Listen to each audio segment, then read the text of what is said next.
आज पूरे दिन की सबसे बड़ी खबर है मुख्तार अंसारी की मौत। कार्डियक अरेस्ट यानी कि हार्ट अटैक से मुख्तार अंसारी की डेथ हो गई। मुख्तार अंसारी बांदा जेल में बंद थे और कुछ समय पहले उनकी तबीयत खराब हुई थी। उसके बाद उनको अस्पताल ले जाया गया, जहां पर कुछ समय बाद उनको जो है मृत घोषित कर दिया गया। कल रात से एक खबर चल रही है और मुख्तार अंसारी को लेकर अलग अलग तरह की खबरें सुनने के लिए आ रही हैं। एक तरीके से देखा जाए तो अपराध की दुनिया का एक युग समाप्त हो गया। अपराध और राजनीतिक गठजोड़ का एक युग समाप्त हो गया। मुख्तार अंसारी 5 बार के विधायक रह चुके हैं और कृष्णानंद राय की जो हत्या हुई उसमें मुख्य आरोपी थे। मुन्ना बजरंगी और राकेश पांडे ने कम से कम 500 गोलियां चलाई थीं, जिसमें कृष्णानंद राय और उनके 7 सहयोगी की डेथ हो गई थी। कृष्णानंद राय 2005 की बात है। कृष्णानंद राय एक क्रिकेट प्रतियोगिता में हिस्सा लेने के लिए पहुंचे थे और वहां से जब लौट रहे थे तब यह हादसा हुआ। और एक ऑडियो भी वायरल हुआ था जब मुख्तार अंसारी ने अभय सिंह से फोन पर बात की, जिसमें कहा गया था जय श्री राम, सब मुट्ठी में है, इस तरह का स्टेटमेंट आया था। और जिसको लेकर उस वक्त राजनाथ सिंह धरने पर बैठ गए थे। लाल कृष्ण आडवाणी, सुषमा स्वराज जैसे दिग्गज नेता भारतीय जनता पार्टी के, उन्होंने सीबीआई की जांच की मांग की थी। और अलका राय जो उनकी पत्नी है कृष्णन राज की, उन्होंने भी सीबीआई जांच की मांग की थी। यह मामला काफी तूल पकड़ा था और पूरे उत्तर प्रदेश में एक तहलका सा हो गया था, सनसनी फैल गई थी कि इस तरह की डेथ हुई। 2020 के बाद से लगभग 608 करोड़ से ज्यादा की अवैध संपत्ति या संपत्ति की पकड़ में आई और बेनामी संपत्ति पकड़ में आई। इसके बावजूद भी मुख्तार अंसारी ने कितना रुपया कमाया था वो अभी छोड़ के गए हैं। फिलहाल जो बात है वो अब ये है कि ये कहा जा रहा है कि उनकी जो डेथ है वो स्वाभाविक नहीं है, नेचुरल नहीं है।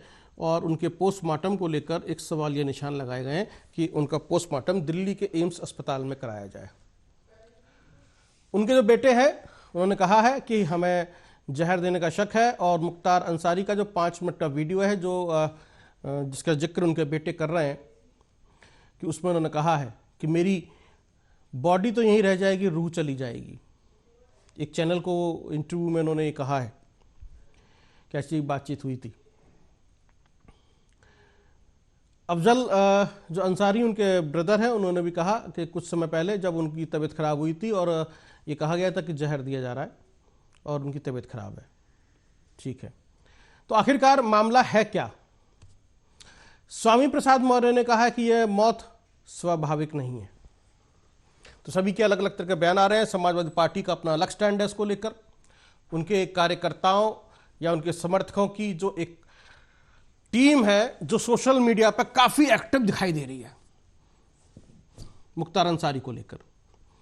अलग अलग लोगों की अलग अलग बयानबाजियां हैं, लेकिन कृष्णानंद राय की जो दिन दहाड़े हत्या कर दी गई या फिर जिस तरीके से अपराध की दुनिया में मुख्तार अंसारी का नाम था, मुख्तार अंसारी गैंग के ऊपर 1500 से ज्यादा एफआईआर दर्ज थी। पूर्वांचल के अंदर मुख्तार अंसारी का एक ऐसा नाम था कि जिसके बिना या जिसकी परमिशन के बिना वहां कुछ हो नहीं सकता था। आज वह व्यक्ति इस दुनिया से चला गया कार्डियक अरेस्ट यानी कि हार्ट अटैक की वजह से।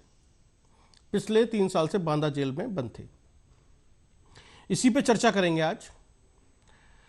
2 खास मेहमान, हमारे 2 स्पेशल गेस्ट जो इसका विश्लेषण करेंगे और समझेंगे कि आखिरकार मुख्तार अंसारी के अब चले जाने से क्या फर्क पड़ेगा उत्तर प्रदेश के अंदर, उत्तर प्रदेश की जयराम की दुनिया में, जिसे हम अपराध की दुनिया कहते हैं, और राजनीति का और अपराध का जो गठजोड़ का हमने खेल देखा उस वक्त में, उसमें भी क्या फर्क पड़ेगा। अलका राय का स्टेटमेंट आ चुका है कि ईश्वर के यहां देर है अंधेर नहीं है और कोई भी ईश्वर के न्याय से बच नहीं सकता। अलका राय कृष्णानंद राय की पत्नी है। आपको बता दें कि जब कृष्णानंद राय की हत्या की गई थी तो मुन्ना बजरंगी और राकेश पांडे, जिसका मैंने जिक्र किया, वो उनकी चोटी तक काट ले गए थे और वो चोटी ले जाकर मुख्तार अंसारी को दिखाई गई थी। एक ऑडियो भी उस वक्त वायरल हुआ था बातचीत का। तो बहुत सारे ऐसे ऑडियो हैं और ऐसे बहुत सारे इंटरव्यू हैं, वीडियो हैं जो सोशल मीडिया पर तैर रहे हैं, लेकिन एक अंत हो गया अपराध की दुनिया के और राजनीतिक अपराध और राजनीतिक गठजोड़ का। दो खास मेहमान इसमें हमारे साथ जुड़ेंगे, बीजेपी से और कांग्रेस पार्टी से।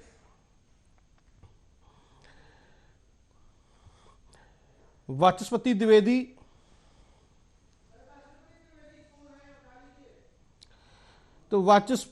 जुड़ेंगे हमसे, और इसके अलावा हमसे जुड़ रहे हैं अनिल कुमार गर्ग, पॉलिटिकल एनालिस्ट, उत्तर प्रदेश की राजनीति की धड़कन को समझते हैं, बारीकी से जानते हैं, और कांग्रेस पार्टी प्रवक्ता वाचस्पति द्विवेदी।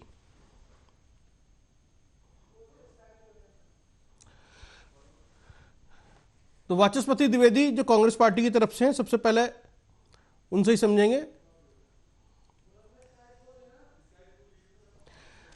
वाचस्पति द्विवेदी, आपको मेरी आवाज मिल रही है? अनिल कुमार गर्ग,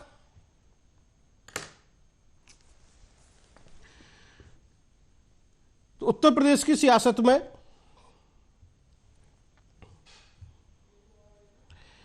लोकसभा चुनाव से पहले यदि एक इस तरह के व्यक्ति का चला जाना, वो भी हार्ट अटैक से,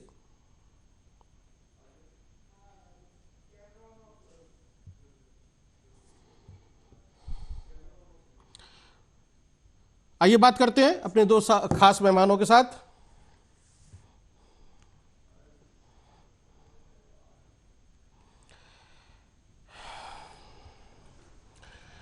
वाचस्पति द्विवेदी और अनिल कुमार गर्ग। अनिल कुमार गर्ग साहब, मुख्तार अंसारी का चले जाना जी अपराध की दुनिया का या अपराध की दुनिया के एक युग का खत्म हो जाना, जिसके ऊपर कभी मुख्तार अंसारी गैंग के ऊपर कभी 1500 से के आसपास एफआईआर दर्ज थी, और पूर्वांचल का एक ऐसा नाम कि जिसके बिना वहां पर कुछ काम नहीं हो सकता था, जो 5 बार का विधायक रहा, जिसने जेल से चुनाव लड़ा तब भी जीता। और कृष्णानंद राय जो विधायक थे वहां से, उनकी हत्या, जिसमें मुन्ना बजरंगी और राकेश पांडे का नाम था, और जब उसकी हत्या हुई तो उसका भी एक ऑडियो वायरल हुआ, और जिसके अंदर कृष्णानंद राय की चोटी तक काट के ले गए थे, जिसमें कहा गया था वो सेंटेंस, मुझे जय श्री राम सब मुट्ठी में है, जो अभय सिंह से फोन पर बातचीत हुई थी। आज ये कहा जा रहा है कि साहब उनको जहर देकर या जहर दिया गया, या ऐसे अलग अलग तरह की बातें आ रही हैं। वो जांच का विषय है, 1 महीने के अंदर वो जांच, अपनी कमेटी जांच सौंपेगी। लेकिन मेरा सवाल सिर्फ इतना है, छोटा सा, मुख्तार अंसारी की ये डेथ राजनीतिक एंगल से आप कैसे देखते हैं? देखिए, कल रात के जब ये समाचार आया, टेलीविजन के माध्यम से मुझे प्राप्त हुआ, उससे लेकर अभी तक मैं अलग अलग राजनीतिक नेताओं के बयान सुन रहा जी, और सुनने के बाद ये समझ में आता है कि क्यों कहा जाता है कि भारतीय लोकतंत्र में जो अपीजमेंट की राजनीति है वो सब चढ़ के बोलती जी। अभी आप अपनी रिपोर्ट में बता रहे, मुख्तार अंसारी ने जब अपना आपराधिक जीवन शुरू किया, उनके सहयोगी ने जब उस समय के विधायक कृष्णानंद राय की हत्या की, तो हत्या करने वाले कौन थे? मुन्ना बजरंगी, राकेश पांडे। मुसलमान थे क्या? नहीं था, हिंदू थे लेकिन अपराधी थे जी। और उनका सरगना मुख्तार अंसारी था, वो मुसलमान था लेकिन अपराधी था। तो मुझे इस बात समझ में नहीं आती किसी के अपराधी को अपराधी के रूप में क्यों नहीं बात बोला जाता, क्यों उसको हिंदू मुस्लिम एंगल बनाया जाता। जी सही बात है। मान लो 2017 में भारतीय जनता पार्टी की योगी सरकार आई, उसने कहा हम अपराधियों की करेंगे, यहाँ पे किसी कमिश्नर को नहीं रहने देंगे। उस समय के बहुत सारे ऐसे कमिश्नर जिनका नाम से लोग बहुत डरते थे, टीका चलता था उनको पेपर देती, उनमें से बहुत सारे लोग अब नहीं है जी। लेकिन उसमें विकास दुबे का भी तो नाम है, उसमें अनिल दुग्गला का भी तो नाम है जी। जब उन लोगों की हत्या हुई तो पूरा उत्तर प्रदेश में कुछ बड़ा बात हो गई, बड़ा हंगामा हो जाएगा, बड़ी सिक्योरिटी की जरूरत पड़ेगी, तब तो ऐसा नहीं हुआ। लेकिन अब ऐसा क्यों हुआ जा रहा है कि भैया उत्तर प्रदेश में बहुत कुछ हो गया है, तो बहुत गड़बड़ हो गई, इसकी हत्या कर दी गई है। और मजेदार चीज है कि अभी पोस्टमार्टम की रिपोर्ट नहीं है। मजेदार चीज है कि बिना मांगे आपकी न्यायिक जांच के आदेश भी हो गए जिसकी रिपोर्ट आएगी जी, उसके बाद में आपको परेशानी है। मतलब क्या कहना चाहते हैं विपक्ष, छत्तीसगढ़ की सारी सीमाएं लांघना चाहते हैं क्या? आप बताएं। स्वाभाविक प्रसाद मौर्य कह रहे हैं बहुत स्वाभाविक नहीं, एसपी के नेताओं के बयान सुनिए, कांग्रेस के मेरे साथी बैठे हैं उनके नेताओं के बयान सुनिए जी। मतलब सिर्फ वोटों की खातिर आप अपराधी का मनोरंजन करेंगे क्या? उसमें भी धर्म को बीच में लाएंगे क्या? इन्हीं के परिवार से विवेक मुसलमान थे ना, देश के नायक थे ना, नौशहरा के शेर थे ना, पूरा देश उनको मानता है, शहीद को मानता है ना जी। तो उनको तो किसी ने धर्म के आधार पर नहीं कहा कि भैया हम उनको नहीं मानेंगे। जाबाज थे, देशभक्त थे और जो उन्होंने कर दिखाया उससे वो कोई कर नहीं पाया। बहुत मुश्किल है ऐसा करना, इसलिए वो देश के बहुत बड़े नायक थे। लेकिन आप अपराध करेंगे, विधायक की भी हत्या करेंगे, रंगदारी करेंगे, ढेरों सारे अपराध होंगे, 15 से ज्यादा आपके गैर को मुकदमे होंगे, फिर भी आपको रिमांडेड किया जाएगा। तो ये मैं सोचता हूँ लोकतंत्र का इससे बड़ा बुरा चेहरा नहीं होता। मुझे लगता है ये अपीलमेंट की पराकाष्ठा है और देश को इससे और राजनीतिक पार्टी को इससे बचना चाहिए जी। आप बताइए कमाल है, कोई किसी को मार दे, कुछ भी कर दे और फिर उसको मारने वाले को ही महिमा बन रहे लोग। मुझे लगता है राजनीतिक पार्टियों को इससे सुनना चाहिए। हो सकता है आपको कुछ चंद वोटों का इज्जत और फर्क पड़ता हो, लेकिन जिस दिन सारी राजनीतिक पार्टियां अपराधी को उसके धर्म की बजाय अपराध की तरफ से देखने लगेगी, अपराधी को अपराध की कहानी देखेंगी, तो मुझे लगता है उस दिन लोकतंत्र भी अच्छा होगा, देश सुशासन भी होगा और लोगों को बेखौफ रहने का और नए अपराधी को पनपने का मौका नहीं मिलेगा। अच्छा अनिल गर्ग साहब, जैसा कि अलका राय ने जो उनकी पत्नी है कृष्णानंद राय की, उन्होंने काशी विश्वनाथ मंदिर में पूजा की और कहा मुझे क्या कहना चाहिए, ये ऊपर वाले का आशीर्वाद है, मैं उनसे न्याय की प्रार्थना करती थी और आज न्याय मिल गया। हत्या के बाद हमने कभी होली नहीं मनाई, मुझे लगा कि आज हमारे लिए होली है। एक पत्नी ने ये कहा जिसके पति को सरेआम मार दिया गया था जी।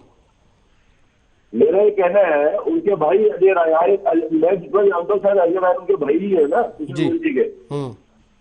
अब देखिए क्या पॉलिटिकल विडंबना होती है, उनके भाई अपने जिनके भाई की हत्या हो गई थी और मरने वाला आज सड़क सुधारा, वो भी किसी ने हत्या नहीं की है, किसी ने अभी कोई ऐसा नहीं मुठभेड़ में मारा गया है, स्वाभाविक मौत हुई है, हार्ट अटैक हुआ है। और अगर कुछ गड़बड़ है कि नहीं है, पहले ही जांच से पहले लोगों ने नतीजा निकाल दिया कि इनकी राजनीतिक हत्या हो गई।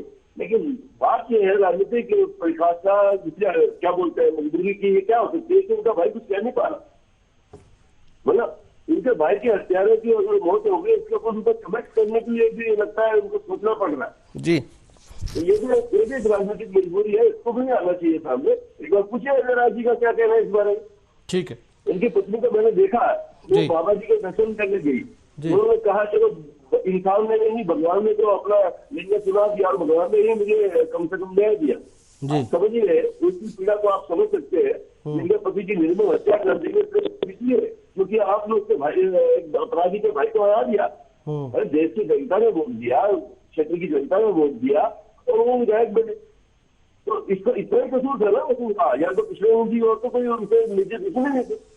और मान लो कोई दुश्मनी भी हो तो आप कानून को इंसाफ फैसला करेंगे, सड़क पर अपने गुंडों के साथ। और मजेदार चीज है कि देश का अधिकांश विपक्ष मैंने अभी आरजेडी के बयान सुने हैं, मैंने अभी आपने थोड़ी पसंद मुझे जिक्र किया, एसपी का बयान सुना, कांग्रेस के साथियों ने बयान सुना, अजीम अंजन का, बंगाल के जो नेता है कांग्रेस के, उनका बयान सुना। सारे के सारे एक शोर में कह रहे हैं राजनीतिक हत्या है। मतलब न्यायिक जांच की जरूरत क्या है अगर आप लोगों ने नतीजा निकाल दिया है तो? नहीं, स्वामी प्रसाद मौर्य का जो बयान आया और समाजवादी पार्टी के प्रमुख और यूपी के पूर्व सीएम अखिलेश यादव ने कहा कि भैया जो सरकार जीवन की रक्षा नहीं कर सकती उसे सत्ता में रहने का कोई अधिकार नहीं है।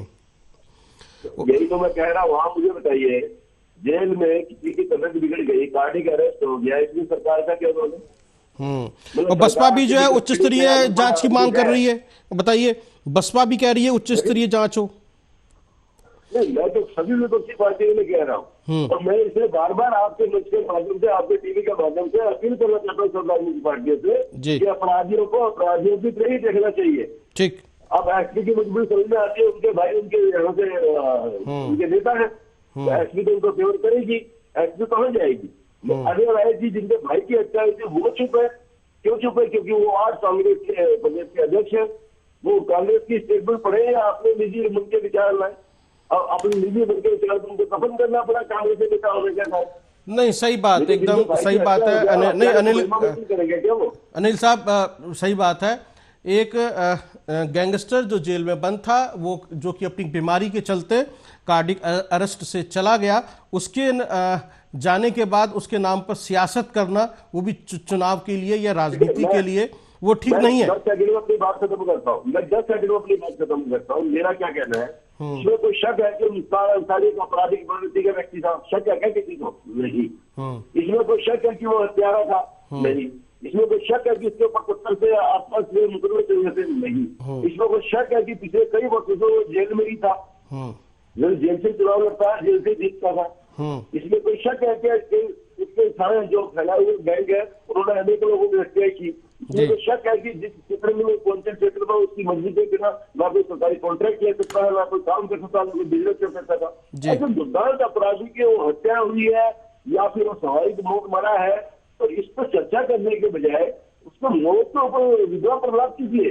हाँ, ये बात ठीक है, अपराधी है, उसके बाद भी उसकी हत्या राजनीतिक हत्या है, किसी दूसरे हत्या नहीं होनी चाहिए। कानून को अपना काम करना चाहिए। और इसी को देखते हुए वहां से बंडल डीएम में आपको न्यायिक जांच से आदेश दे दिया, महीने भर में रिपोर्ट आ जाएगी। अभी पोस्टमार्टम हुआ, इसकी रिपोर्ट नहीं आई है। बिना कोई रिपोर्ट आए विपक्ष वाले पहले ही तय कर दिए कि नहीं ये राजनीतिक हत्या है और इसके ये तो उन्होंने सरकार ने कहा, ये कहाँ का गया है? मैं ये पूछना चाहता हूँ। चलिए, वाचस्पति जी हमसे जुड़ गए, कांग्रेस प्रवक्ता है। वाचस्पति जी, कैसे देखते हैं आपकी पार्टी का क्या नजरिया इसको लेकर? वाचस्पति द्विवेदी, आप सुन पा रहे हैं मुझे? कांग्रेस पार्टी प्रवक्ता। चलिए, फिलहाल एक अपराधी और एक ऐसा अपराधी जिसके एक युग का अंत हो गया, और राजनीतिक गठजोड़ और राजनीतिक समीकरण जिसकी हम बात करते हैं 2005 या उससे पहले पूर्वांचल के अंदर जो स्थिति थी वो सबको पता है, उसका एक अंत हो गया। सपा और बसपा ने इसके ऊपर अपना एक बयान जारी किया है, जैसे कि समाजवादी पार्टी कह रही है कि इसकी एक जो है, जो सरकार जीवन की रक्षा नहीं कर सकती उसे सत्ता में बने रहने का कोई अधिकार नहीं है, और बसपा कह रही है इसकी उच्च स्तरीय जांच होनी चाहिए। ये दो पार्टियों का स्टेटमेंट आया। कांग्रेस पार्टी का अभी तक की तरफ से कोई भी स्टेटमेंट नहीं आया है। अजीत रंजन का बयान आ गया है। अजीत रंजन का बयान आ गया है। ठीक।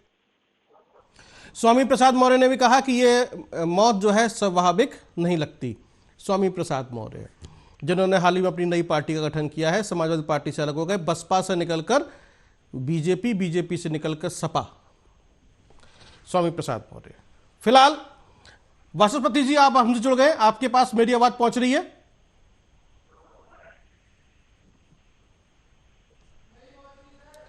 चलिए, अनिल कल्क साहब, आपका बहुत बहुत धन्यवाद। आपने हमसे बातचीत की, इस पर अपना एक पक्ष रखा और आपने बताया कि पॉलिटिकली क्या इसका मतलब है, और ये जो विपक्षी पार्टियां हैं उनको अपराधियों के नाम पर या अपराधियों के लिए राजनीति करने से बचना चाहिए।